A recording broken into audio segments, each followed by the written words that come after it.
tertulis adalah untuk cashback, ditulis untuk cashback. Ya, nggak ada namanya, ada tanda tangannya. Udah keluar berarti kan uang itu. Erik marah. Nggak ada tuh. Siapapun yang kuasa yang melakukan akan saya pecat.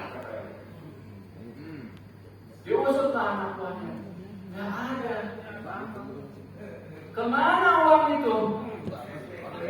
Ternyata nggak ada tulisan cashback. Diperiksalah kasus ini oleh Dewan Kehormatan. Oke. Banyak kejanggalan administrasi, ya. Keuangannya tidak ditandatangani bendahara, ya. Yang mendesain adalah sekjen yang pada saat itu. Ya. Dan ketua umum ditanya, ini uang ke siapa dengan cashbacknya? Ketua umum waktu itu Henry cashback menjawab, nggak usah tanya, biar saya yang tanggung jawab.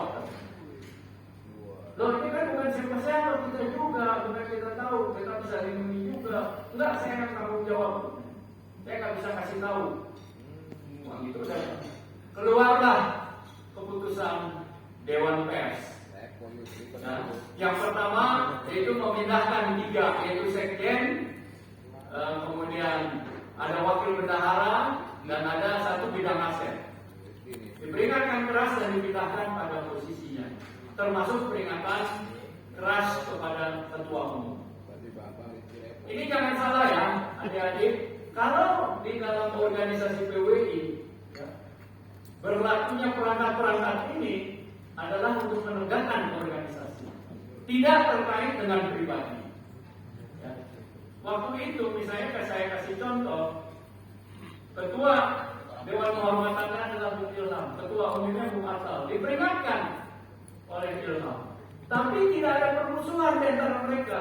Ketika keluarganya Atal terkena COVID, maka orang pertama yang mengirim obat COVID adalah Ilham Bintang. Jadi tidak ada hubungan pribadi.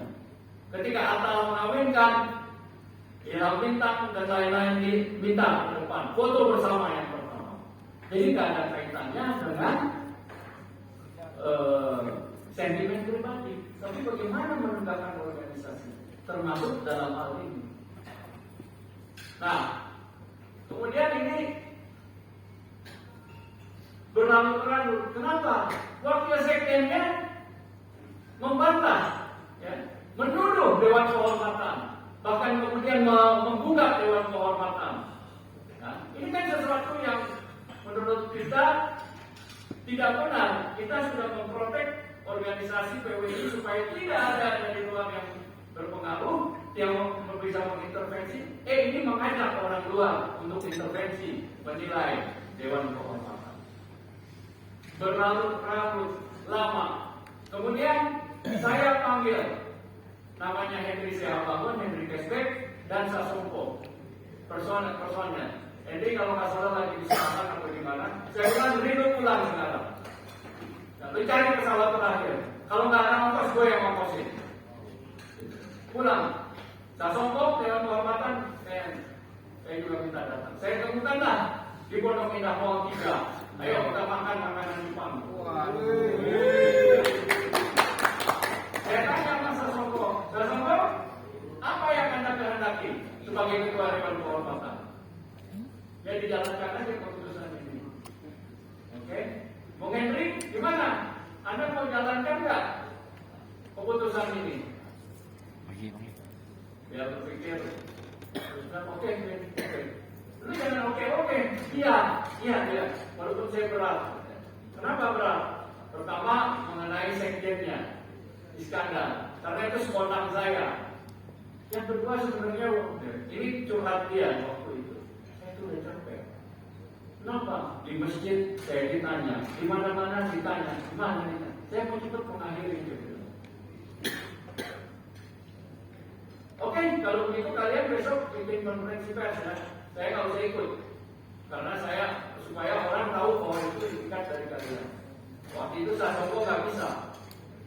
Cuman saya udah bilang Sasongko mestinya ada, pokoknya apa aja bisa lah. Karena saya tahu nih Bung Henry, saya dapat dia. Bung Henry ini kalau besok Anda nggak buat, dia nanti bikin yang lebih yang aneh-aneh loh. Henry kan ada di situ. Besoknya nggak ada. Kemudian lusanya Juni itu kejadian tanggal berapa? Di rapat pleno katanya.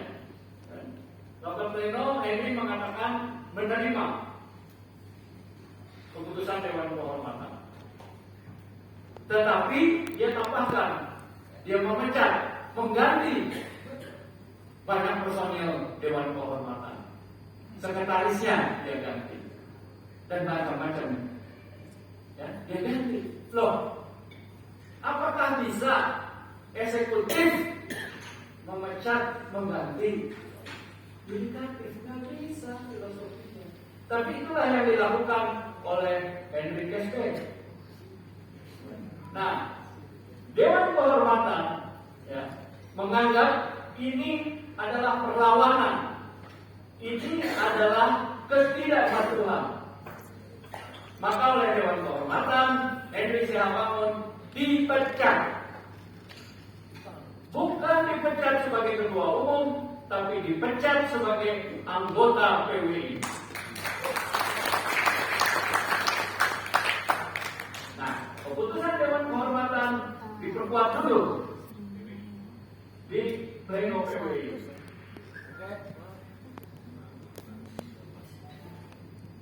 Diperkuat di parlemen, disetujui. Dan kemudian karena Henry adalah anggota dari Jakarta, maka pengurus Jakarta memperkuat, memecat, mencabut keanggotaan Henry Sihambangun. Jadi dipecatlah Henry Sihambangun karena melawan. Kalau Anda ingat, Mahkamah Konstitusi ketika ketua Dewan Mahkamah Konstitusi melawan, dianggap ini melawan etika, tidak patuh terhadap mekanisme organisasi, maka hukumannya, sanksinya diperberat. Demikian juga pada kasus Henry, sudah diperingatkan, dia sudah menerima, memecat Dewan Kehormatan. Tadi kan filosofinya jelas kan, kayak trias politika. Dia pecat, sekretarisnya dia pecat, ini dia pecat. Kemudian setelah itu dia mengatakan pemecatan saya tidak sah karena sekretarisnya sudah saya pecat. Dan setelah itu dia pecat hampir semua senior PWI. Saya dipecat, Ilham Bintang dipecat, Uni dipecat, Ibu dipecat, semua dipecat satu persatu. Tidak cukup sampai situ, ya, mungkin dia juga sudah kalah. Sebagian besar yang tidak mau mengikuti dia dibekukan kepengurusannya. Itulah yang kemudian oleh cabang Bangka Belitung, surat pemecatannya ya, di video diambil, dibakar. Nah,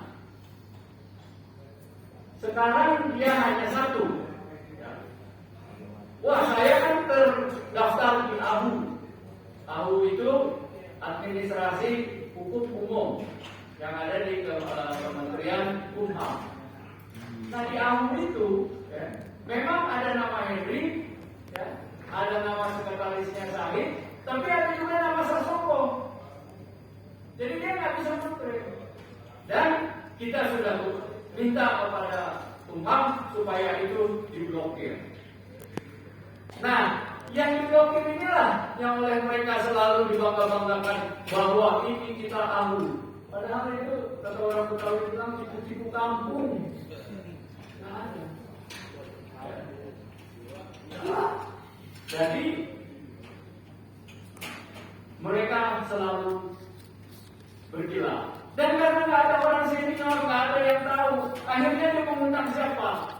Ya, adalah ini antar kita aja, untung. Karena dia pengacara bawa ke hukum aja.